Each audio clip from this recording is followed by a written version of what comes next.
আমেরিকার মসনদে বসতে যাচ্ছে দণ্ডিত অপরাধী।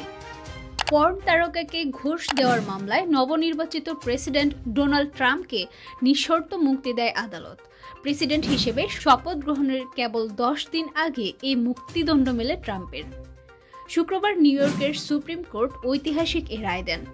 জেল জরিমানা থেকেও রেহাই দেওয়া হয়েছে ডোনাল্ড ট্রাম্পকে।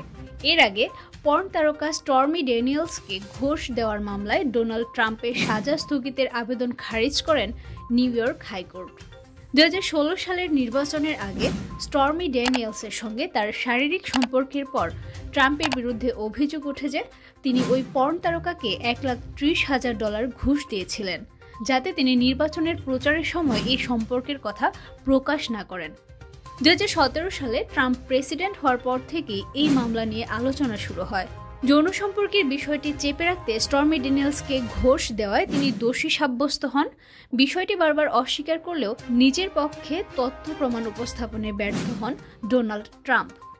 মামলার প্রায় 6 বছর পর এলো নজিরবিহীন রায়। বলা হচ্ছে, যুক্তরাষ্ট্রের সর্বোচ্চ ক্ষমতাসীন ব্যক্তির পদের উপর কোনোরকম হস্তক্ষেপ ছাড়াই একমাত্র আইনসঙ্গত শাস্তি এই রায়।